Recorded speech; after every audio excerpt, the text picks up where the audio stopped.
Hello, everybody. Thanks for coming back here. You are in for a special treat. Last year we did this with SIFF right before the festival started. It was about how to get into film festivals. And one of these things that we always talk about here and what we want to give to the audience is the secret sauce. Little anecdotes and elements that make you more successful in what you do. And they did a great job of getting filmmakers some information about how to be more successful getting into film festivals. Pre-production, so to speak. This year, we're going to take it to the next level into production and actually talk about when you're in the festival, how to make the most of it. Now, I think I have a nice insider's perspective. I've been to a number of film festivals with Carl. At Sundance, there is nobody that works the room and the audience better than this guy. It is amazing. I've had incredible VIP access thanks to him. It seems like no matter what street you walk down, everybody knows Carl. He is fantastic. I think he's out of town more often than he's in town at festivals and doing incredible stuff. He is a filmmaker's film festival person. I mean, he lives and breathes it. And I think he's a programming director of like 90% of the film festivals in the world. So no one is more experienced to talk about how to utilize the experience of film festivals and to make the most of it, whether it's just getting connections to other people or even getting to a conversation of getting your stuff sold. So with that, I welcome from the Seattle International Film Festival, Carl Spence.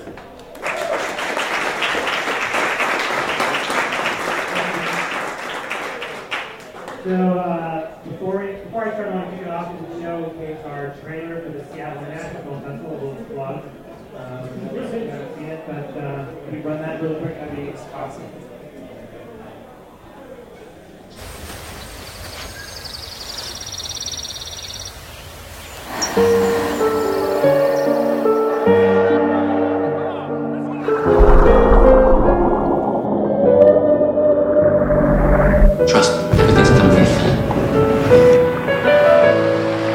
Weird, because you're an attractive person, I can see that.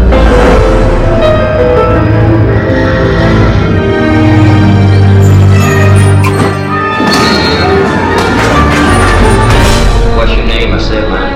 Ollie.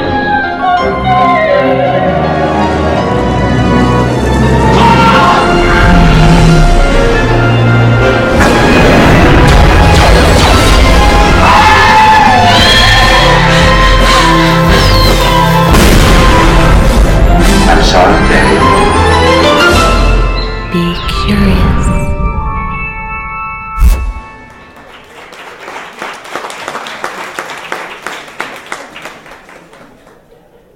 So that was done by, we worked with advertising agency Wong Beauty, and world famous created that amazing spot. It was pretty spectacular. They used,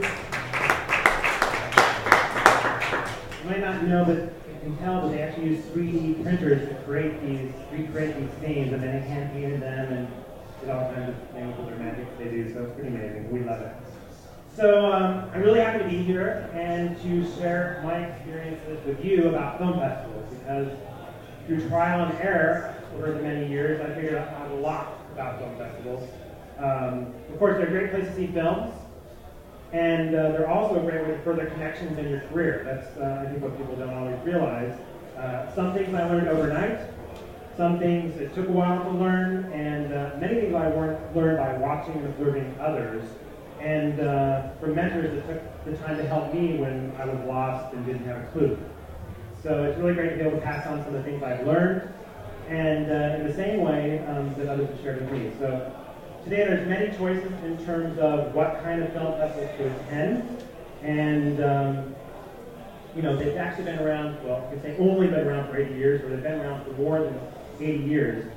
The first major film festival was the Venice Film Festival, and that happened in 1932. And it was a festival that was, its sole purpose was really to further Mussolini's fascist, propaganda. So, festivals had a rocky start. They're more independent and liberal-minded these days. But still, there's different factions and reasons why people watch film festivals. So, let's do it slide. Oh. There we go.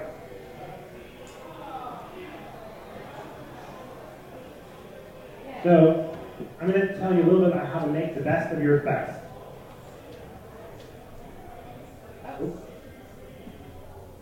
Okay, so this was not my first festival experience. The very lovely Tilda Swinton. My first festival experience was actually at the Seattle International Film Festival, where I discovered amazing films from Lars von Trier to Agnieszka Holland and even Tarantino. But my very first festival as a programmer for SIFF was attending the Berlin Film Festival. I was very new to the organization. I was freshly 23 years old, and it was a great opportunity. I was thrilled that they actually said they would send me somewhere, let alone Berlin. Now, basically they said they'd give me a plane ticket and I had to figure out the rest. So they sort of threw me into it. It was a nice surprise because I got a standby plane ticket. Didn't know if I was getting a plane or not, but it turned out it was business class. So that was probably the best part, or the nicest part of my trip, because I didn't know where to stay. I actually had to get a guidebook and find a pension to stay at, and of course in those days there wasn't the internet and cell phones or anything like that, so I picked the worst place to stay. It was the farthest away from the festival you could get. It had a shared bathroom, there was a payphone in the hall, there was some old German lady that didn't speak English. So that was my start. I was young, I was naive, and I didn't know anyone who could help me figure it out. So what I did know is that I needed to see a lot of films, and I needed to meet people. So even though, well, for example, I didn't understand how my pass worked, and that, even though the competition screenings were a great place to see films, it really wasn't a great place to see films because they were subtitled in German, and the only way you could understand it is you'd have to wear a headset and it would be simultaneously translated by this old German woman, not an old German woman, but this woman reading in your ears during the entire film. So it was sort of crazy.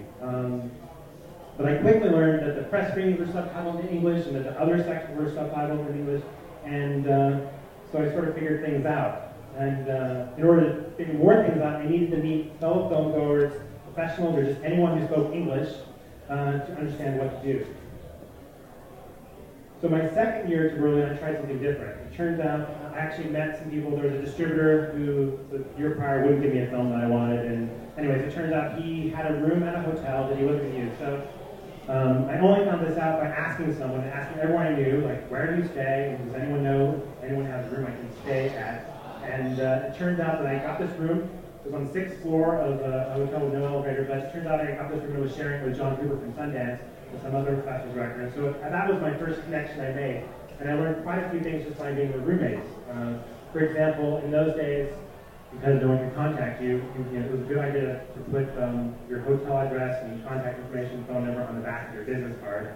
It seems sort of strange now, but so printing out labels, 30 or 60 or 90, and then putting them all. I saw them in the hotel, and they were doing this before the festival. I kind of understand what they're doing, but so that's sort of through them. I learned how to get tickets in advance, where the shortest lines were, where the best place to meet filmmakers were, how to crash, or better yet, how to get into parties.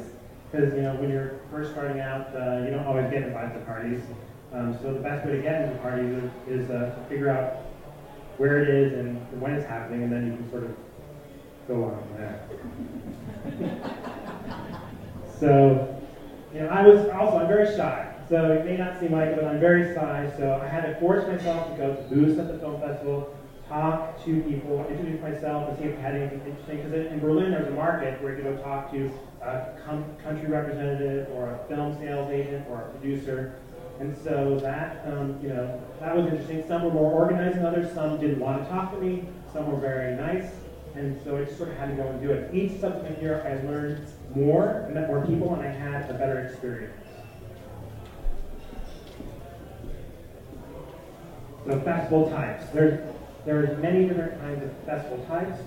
And when you're thinking about what festival to go to, here's some tips. So Berlin was and is one of those sort of no time to think, no time to eat or sleep festivals, along with Cannes, Toronto, Sundance. These are primarily industry festivals, although Toronto and Berlin also cater to the public. So there's a lot of public screenings, and that's really great to see it for the public. You could say there's second-tier international film festivals such as London or San Sebastian. Usually these are leading film festivals in a particular country. But then there's specialized film festivals, genre film festivals, maybe a documentary film festival, regional film festivals, destination resort film festivals are often fun to get a tan as well as see movies. They all might fulfill a different need. So some of my favorite are Telluride, which is an amazing festival. The only problem is it's very expensive to attend. Now, one way to attend on the cheap is you can camp, and the other way is you can volunteer. So it's actually, if you volunteer, they often will, you may have to work, but you can actually still see movies and meet people. And the thing about Telluride is that you can actually meet filmmakers. It's really easy to meet almost anyone, and whether it's from, well, I met, actually, I knew from Seattle the director Michel Hazanavicius, the artist, and the year that film came out, he premiered it at Telluride, and then it went to Toronto. So I saw the film, we connected, and I actually was going to go walking down the street with him, and lo and behold, this woman was chasing him down, and it turned out it was Tilda Swinton, and somehow we ended up going to dinner together, which was pretty amazing. So things like that can happen in Telluride. It's very casual. San Sebastian is in the fall, and that place is amazing because it's in San Sebastian, Spain. It's on the sea. There's a seashell beach. They have amazing food, and well, it's got a great Spanish sensibilities. And then there's Berlin and Rotterdam in the winter. And I don't travel much in the spring because we're preparing for the Seattle Film Festival. Sometimes it's actually great if you can go to more than one festival in one trip and sort of condense it together. So, Berlin, for Berlin, there's Rotterdam, and in between that, there's a Clermont-Ferrand, which is a short festival, and there's also the Gothenburg Festival in Sweden, so you can actually sort of put it together. So when you get to a festival, there are many opportunities. So depending on what you want to achieve, different festivals have different opportunities and ways to participate. Berlin has initiated a talent campus, so it's great for filmmakers. You can apply and participate as a filmmaker, not only if you have a film with us, but if you don't, you can actually, there's different ways you can participate there. And they probably are the best place for, they have a film market that's more geared towards arts than commerce. So, sort of conversely with Cannes, which, the market is much more about, it has been much more about exploitation films, made-for-TV films, along with everything else. Berlin is really about the art of film, more than Cannes is in many ways.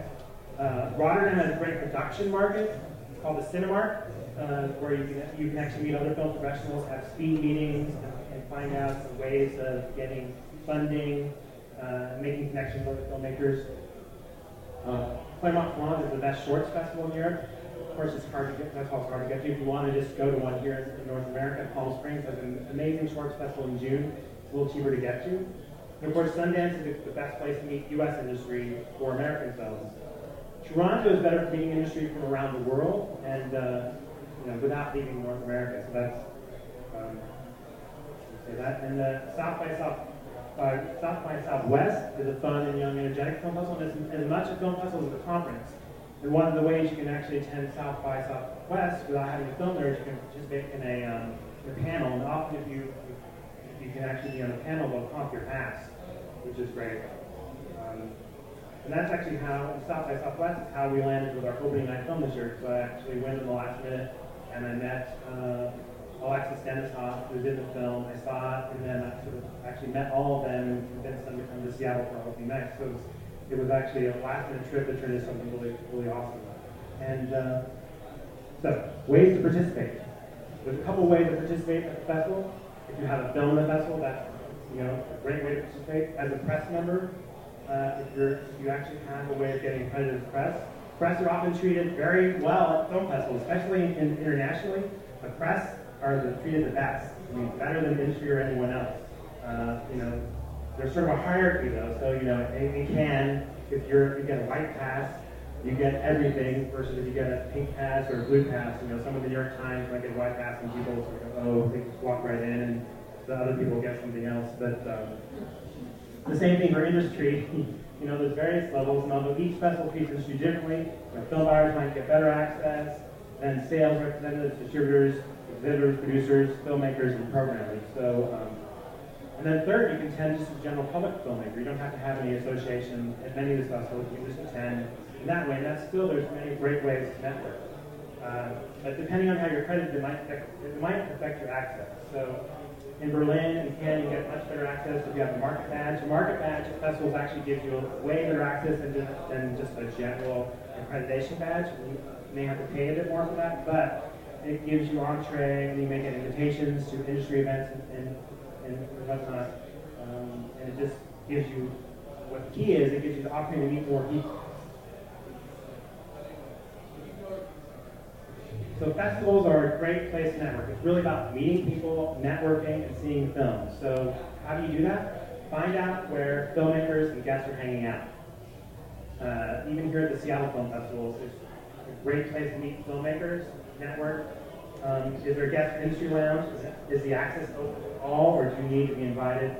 Festivals often publish a list online, or you can ask for one of who's attending and where, and sort of where they're staying. Talking and engaging with those seating around you can actually give you a lot of interesting information and introduce you to some really important connectors. In the theater, where you're sitting is actually an important thing. Most industries sit on the aisle and they like sitting in the back. If you actually want to meet, it's true. If you, for example, in Sundance at the Eccles Theater, at any screening, you can always know you'll find the distributors sort of sitting in the right hand in the back. There might be some a specific place up in the balcony, and I mean, if you're strategic about it, you could find yourself sitting, next to Harvey Weinstein on one side, and Manohla Dargis from the New York Times on the other side, and you can strike up a conversation with them. So, and the other thing is if you have a pass, wear it at all times, because that identifies you as being part of the festival. It gives people entree to actually talk to you and feel more open to coming and approaching you, and they can also just sort of see who you are. So tips for meeting people. Believe it or not, opening night is not the best place to meet fellow filmmakers because it's usually full of sponsors and government officials and the largest concentration of people that have nothing to do with the film industry. So, usually at any major festival, it's the most boring evening of the night. In Berlin, you sit through an hour of the mayor and of the, not that the mayor's boring, but not in our city, but there's actually a litany. There's a litany of officials who have to speak before you can get to the film program. And also, yet again, the film, like this year, was subtitled in German. So the Wong Kar-wai movie is amazing, but not so amazing in German.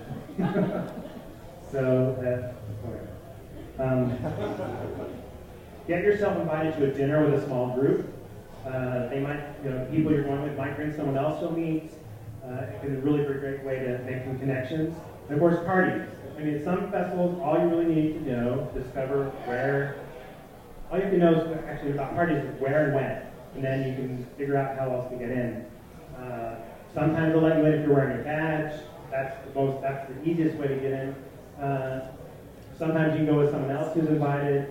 Although this doesn't always work. Because like here in Seattle, we have some parties at the Seattle Film Festival, but they're very limited. They might be much smaller in capacity. So usually you have to have an invite or a ticket to get invited. But the filmmakers throwing a party at the festival, usually they're opening their arms. They welcome everyone. I mean, I went to a couple parties at South by Southwest this year where filmmakers, there was no doorman or anything. They're just like, come on in, have a drink on me. And that's about, it was that easy. So, another great opportunity to network at film festivals is extracurricular events. Believe it or not, there's a group of people in the industry that actually get together and play soccer no matter where they are in the world. They welcome new people. You can actually play soccer with some film buyers or some film distributors, some fellow filmmakers. You just have to figure out what's happening and where and invite yourself. And they would, there's no pass or there's nothing invited. They'll welcome you. Of course, there's also great traditions, late night with karaoke, playing darts, lots of drinking, and even some guys get together and form a band, a festival band that plays at various places. So, it's so you just have to figure out sort of how you can insert yourself in those situations or just show up. There's ad hoc dinners, cocktails, and spontaneous group diversions. So, okay, now talk a little bit about ways to participate. Now there's rules of engagement. A good rule I've learned is to always try to meet at least 5 new people wherever you are, in any situation. So that was taught to me by Deborah Person, who was taught to her by Peter Donnelly. And of course, my initial inclination when going to a party or going to hang out is to go talk to people I know. So I'm most comfortable that way. I'm shy, and I just, it also can get quite boring if you're there for a week and you just keep going to the same people every night. You run out of things to say other than talking about the film. So I have to force myself to mingle and introduce myself to people I don't know. And what's great about this is you never know who you're going to meet. I've met some of the most amazing people and some of the best friends in my life by just meeting them randomly at a party or an event or a screening. Any one of the entry points, you can do that at a festival. So now there's an etiquette and the best way to meet people so you can have a meaningful dialogue and actually engage and connect. Talking about films you've seen or asking if they've seen anything that they have loved is a great conversation starter. Asking what their role is or what they do or what they're excited about. You also want to avoid sort of making people feel uncomfortable or ambushing them if you have if you have a film you really want them to see or some agenda that sometimes that can backfire and that people can pull back and really not feel like it's a genuine relationship that you're trying to start. So immediately offering your DVD to someone you first meet them, like, hey, I have a DVD. Would you like to have it? It's not always can be off-putting. And of course, it also doesn't always get back to the festival where you can help. It may not even get seen because in those situations, it's not a great place. You might put your pocket, you might lose, you might get lost at your hotel. So just the best way is always to actually submit it through the proper channels. Another thing is always have an answer for what your next project is, what you're doing, what you're excited about right now, what you're currently working on. It's really can end a conversation quickly. If you ask them what they're doing, they say, I don't really know. It doesn't lead you to further the conversation. So it also gives you an opportunity to follow up with people at a later date, say, hey, this is what I'm doing, and it can just be very helpful. So opportunities at SIFF. There's actually a lot of great opportunities at the Seattle International Film Festival. I was actually talking to a filmmaker earlier, and he actually talked about how last year he met a number of filmmakers that have actually helped further his career just by going to the festival, going to the Q&As, introducing himself, networking, and now they're actually working on his next project, and it's really helped him a lot. So we have a number of panels and networking events at the SIFF Film Center geared towards film industry professionals. There's a number of parties and events that the industry can attend. You can either purchase tickets or you can attend with a pass, including our Northwest Connection Party, the industry party at the W. This year we have a Shorts Fest weekend again, which is great. We're introducing a new Doc Fest weekend, and we have our Catalyst filmmaking program. We'll have a lot of filmmakers here this year. Our discounted Seattle Filmmakers Pass provides entry to all of these, so along with the panels, some public screenings, press screenings, and events. So talking to your neighbors, standing in line, participating in Q&As, talking to filmmakers afterwards outside the theater, they're all encouraged. Okay, so I've talked a lot. So how do you measure your success of attending a film festival, whether as a filmmaker or just as an attendee? So I'd like to share a very true, sort of informative, funny list of things that I've read that I took from somewhere else. So this isn't entirely mine. I have a few little things, but for one, did you transact some business? Did you get something done? 2, did you have a transformative experience at a screening? That's what festivals are all about, is meeting people and seeing amazing films. 3, did you or did you not develop a close personal relationship with someone? Did you have an amazing time at an event? Or maybe even a hangover or two? Did you have a group dinner that felt something like out of the movies, like at a dinner in a Woody Allen movie? Did that happen? And it has. Was there a boat cruise, a parade, or hike in which you bonded with a group of formerly unknowns? Did you fall in love or lust? Very important, did you get free Wi-Fi in your hotel? And of course, oftentimes you fall in love with these cities. You find a city that you fall in love with, that you want to go back to, you want to move to. If you had any one of those things happen, you can count yourself as being successful. So, sort of talk, about sort of the generalities of how you can make it more successful wrapping up. It's really about engaging, meeting people, being out there, and going to screenings. So I hope this is giving you some context about how to maximize your festival experience as a regular audience member, a filmmaker, an industry filmmaker. And now I'll open to questions. I'll do some questions. If there's no questions, that's fine too. And then I'm going to actually announce our Northwest Connection film. So yes. Yes, my name is Joe Candleman. I'm an actor here in Seattle, and I would like to ask you, is it a good venue for actors to go to network? Yes, I mean, it doesn't matter which piece of the pie you're working in, as far as what part of the film industry you're working in.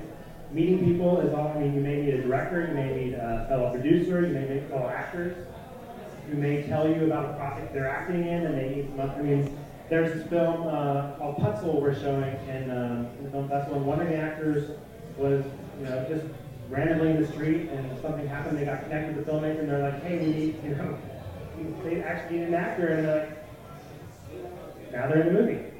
So, yeah, it helps, it doesn't, so yes. Anyone else? What's your favorite movie? My favorite movie, I have so many favorite movies, like right in this time In the moment. sci-fi genre. Oh my gosh. Okay, sci-fi genre, one of my favorites is Blade Runner. I mean, I could watch that over and over again. So, right now my favorite movie is Much Ado About Nothing. But, you know, I grew up, I'll just say this, I grew up through, you know, I started with TV, watching The Wizard of Oz, and then moving into Star Wars and the big screen, and then VHS, tons of movies, and then I discovered the film festival scene and actually wondered how does someone get a job there, and then I started going. So like Lars von Trier, Shirley Films in the Tropic was amazing to me. Agnieszka Holland, I still think fondly. And Peter Greenaway is an amazing filmmaker. He has an amazing new film we'll be showing at the film festival. But now I'd actually like to go into talking about any more questions? You're an easy crowd. Oh, yes. How do we get you to see our film at other festivals? That's a good question. I mean, it's interesting. Normally, if I'm going to a specific film festival, I'm going there if I'm going to Sundance, I'm looking at American films. And if an international filmmaker wants me to see films there, it doesn't really work because I'm really focused on it. So it just depends on, we have different programmers and we're all focused on different things. So just, you know, you can send an email, say, hey, my film's screening at this festival, I'd really like to see it. We actually read our emails, and we're pretty personable and approachable.